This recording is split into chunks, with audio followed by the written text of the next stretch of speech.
아세요 혹시?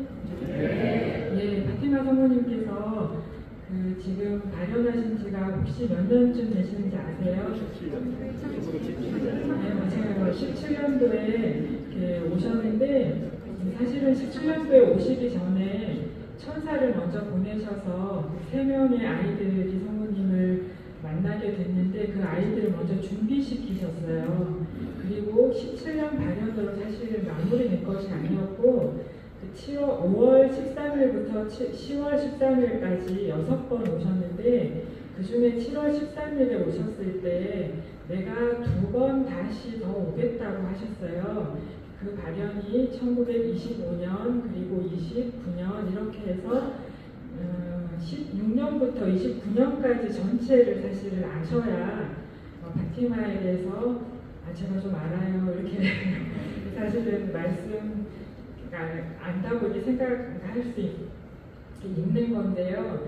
그거를 다 사실은 세세하게 좀 이렇게 중요한 것들이 많아서 말씀을 다 드리고 싶지만 이제 그렇게는 못하고 크게만 좀 말씀드릴게요. 먼저 저희 성당은 의정부 교구 안에 있지만 의정부 교구 본당은 아닙니다.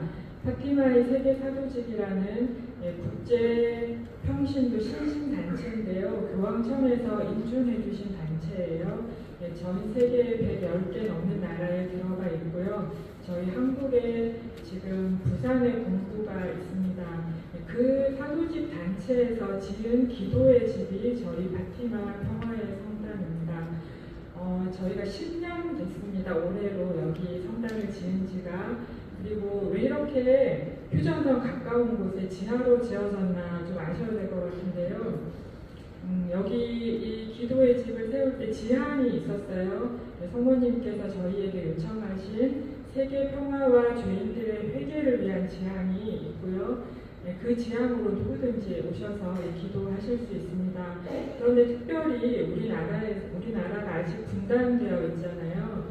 그래서 이 세계 평화라는 지향에 앞서 저희가 또 거기에 속하는 지향이 되는 평화 통일을 위한 지향을 분명하게 가지고 있습니다. 그래서 이 휴전선 근처에 저희가 아마 제일 가까운 것 같아요. 성당들 중에서는 근처에 이렇게 짓게 됐고 여기 허락을 얻기까지 굉장히 오랜 시간이 걸렸어요. 사무실 옆에 사진이 하나 걸려있는데 안토니오 몬시뇨리라는 신부님, 독일인 선교 신부님, 선교 사제세요.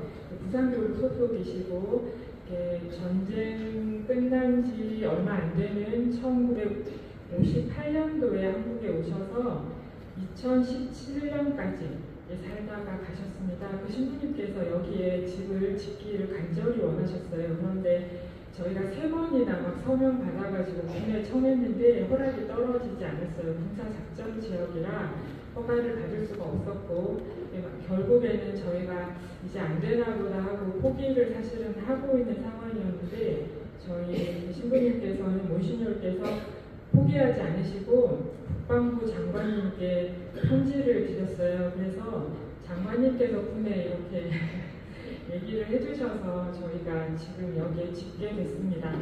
그리고 이제 군산작전 지역이랑 허락을 얻었는데 허락되는 평수가 얼마 안 되는 거예요. 작은 방 하나 정도. 그래서 저희는 어떻게 하나 고민하던 중에 지하로 지으면 상관없다는 얘기를 이제 알게 됐고 그래서 이렇게 땅을 파고 밑으로 들어와서 지하로 이렇게 짓게 됐습니다. 이거 지을 때그 폭탄이 큰 게 하나 나왔어요. 근데 그것이 저희가 사실은 그 기적이라고 생각하는데 이 성당을 지을 때 저희가 굉장히 크게 마음을 썼던 것은 인명사고가 나지 않도록 기도를 굉장히 많이 했었는데요. 그 군에서 이제 그 제거하느라고 폭탄 제거하느라고 나오셔서 막 수습해 가시고 이러셨거든요. 어쨌든 그런 일이 에피소드가 있었던 성당입니다. 그래서 많은 분들의 기도와 사실은 봉헌으로 지어진 성당이고 지금도 마찬가지입니다. 저희는 분당 교우가 아니시기 때문에 여기 후원해 주시는 분들의 기도와 그리고 후원금으로 운영되고 있습니다. 그리고 저희 파티마 성모님에 대해서 잠깐 말씀드릴게요. 여기는 파티마 성모님의 메시지를 삶으로 살고 그리고 그것을 전하는 그런 지향을 가지고 있습니다. 파티마 성모님께서 말씀하신 게 중요한 5가지가 있는데요. 여러분들이 너무 잘 알고 계시는 거 있어요. 묵주기도. 예. 세계 평화와 죄인들의 회개를 위한 제안으로 매일 묵주기도 바쳐달라고 하셨고, 예, 그것만이 사실은 평화를 이룩하는 데에 힘이 될 거라는, 예, 그런 말씀으로 저희는 알아들을 수 있습니다. 무기가 아니라, 예, 우리의 기도로 세계 평화가 이루어질 겁니다. 그리고 묵주기도와 더불어서 저희 삶에서 있는 크고 작은 모든 십자가들을 그냥 흘려버리지 말고 희생을 바쳐주기를 성모님께서 원하시면서 희생의 기도까지 알려주셨어요. 그래서 크고 작은 그 십자가를 분명한 지향을 가지고 예수님의 십자가에 합해서 봉헌해 주기를 원하셨습니다. 세계 평화와 죄인들의 회개를 위해서. 성모님께서 그 9월에 하셨던 말씀 중에 아무도 기도해주는 사람이 없어서, 희생해주는 사람이 없어서 지옥으로 많은 영혼들이 가고 있다고 말씀하셨어요. 그 사람들이 죄를 많이 지어서라고 얘기하지 않으셨어요. 기도해주지 않고 희생해주는 사람이 없어서 그렇게 된다고 하셨습니다. 세 번째로 중요한 것은 보속입니다. 보속은 저희가 지은 죄, 그리고 나뿐만 아니라 하느님을 모르기 때문에 보속할 수 없는 사람들의 죄까지 대신 보속하는 것을 포함하는데요. 그것을 부탁하셨습니다. 그리고 네 번째는 배상입니다. 배상은 내가 죄를 지을 때 내 죄에 대한 죄값을 치르는 것은 이제 보속이라고 할 수 있는데요.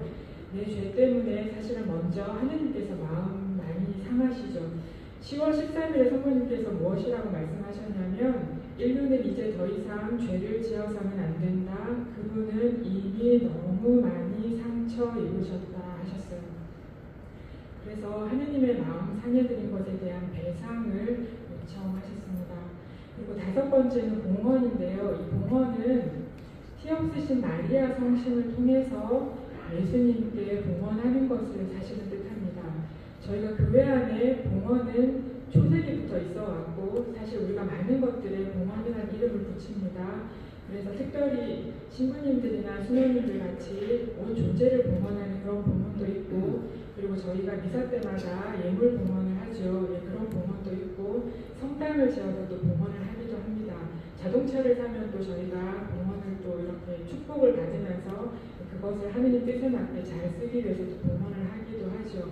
예, 그런데 성모님께서 말씀하신 그 봉헌은 저희 사실은 어떤 역사적인 사건 하나와 결부되는 중요한 일인데요.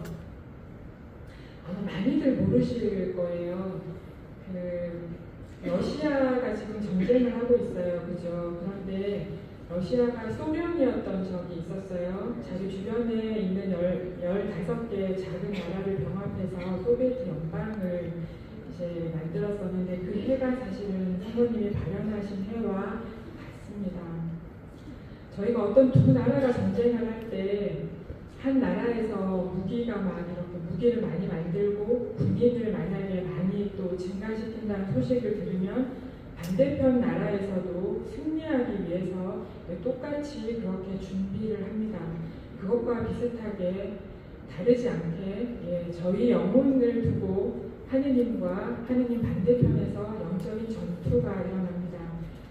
그런데 저희가 사실 공산주의 국가가 처음 이제 탄생한 게 소련인데요. 그 소련에서 자기들이 처음에는 그렇게 얘기하지 않았지만, 이제 사람들은 사실 좀, 국민들은 너무 살기가 어려웠기 때문에 좀 살아보고 싶어서 찍었는데, 나중에 보니까 자기들을 다스리는 그 사람들이 성당에 가지 못하게 하고, 성경을 가지고 있으면 다 뺏어서 불태우고, 신부님, 수녀님들 다 잡아다가 감옥으로 보내고, 뭐 이런 사태가 벌어진 겁니다.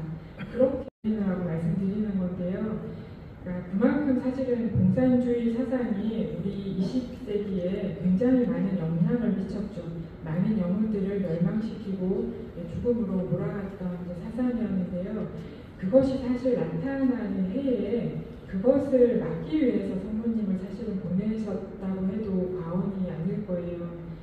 사실 공산주의라는 사상 자체가 사상이었을 때는 별로 그냥 어떤 큰 문제까지는 아니었을 수도 있어요. 그 사상을 받아들이거나 받아들이지 않는 것은 개인에게 달려 있으니까요. 그런데 그것이 정권을 얻어서 이제 정치, 권력을 행하면서 이제 문제가 되는 거죠. 예. 어쨌든 그 소련이라는 나라가 17년도에 생겼는데요. 성모님께서 7월에 그렇게 말씀하세요. 러시아를 내 티없는 성심에 봉헌하라고 요청을 하십니다. 그 이유는 러시아를 회개시키기 위해서. 예, 그런데 아마 잘 많이들 모르실 거예요. 저도 몰랐습니다. 파티마 성모님을 알기 전에. 어쨌든 이제 그렇게 봉헌에 대한 이야기를 하셨는데요. 결국은 그 봉헌이 요한 바오로 2세를 통해서 성모님께서 원하시는 대로, 예수님께서 원하시는 대로 봉헌이 되었고, 그 봉헌이 있고 나서 5년 만에 동독이 무너졌고요. 7년 만에 소련이 무너졌습니다. 제가 이렇게 말씀드리면 우연이 아닐까요? 이렇게 말씀하실 수 있는데요. 교회의 큰 어르신들도 사실은 다 알고 계십니다. 이 파티마 메시지가 어느 정도로 동북권이나 소련에 영향을 미쳤고 고르바초프와 요한 바오로 2세 교황님하고 사이에서 어떤 일이 있었는지 하는 것들을 아는 분은 다 알고 계십니다. 그래서 러시아를 그렇게 성모님의 태어난 성심에 봉헌했을 때 이런 큰 일이 이루어졌습니다. 이것은 성모님의 뜻이 아니고 하느님의 뜻입니다. 예, 성모님이 그렇게 하실 수 없죠. 당신은 신이 아니시고 그냥 인간이시고 하느님께서 성모님을 우리에게 보내주신 거죠. 그래서 봉헌이 이만큼 큰 어떤 힘을 가지고 있는 건데요. 성모님께 그래서 우리가 러시아를 봉헌했을 때 하느님께서 이런 역사를 이루셨는데요. 우리 한 사람 한 사람을 그렇게 사실은 봉헌하기를 원하시고 가정을 봉헌하기를 원하십니다. 왜냐하면 성모님의 성신은 예수 성신대로 가는 확실하고 분명하고 쉽고 가장 빠른 길이기 때문입니다. 네, 여기까지 말씀을 드리고요. 하나만 더 말씀드리고 싶은 거는요. 성모님께서 사실 이제 내가 2번 다시 또 오겠다고 하셔서 17년도에 오시고 난 다음에 25년도와 29년도에 오셨는데 24년도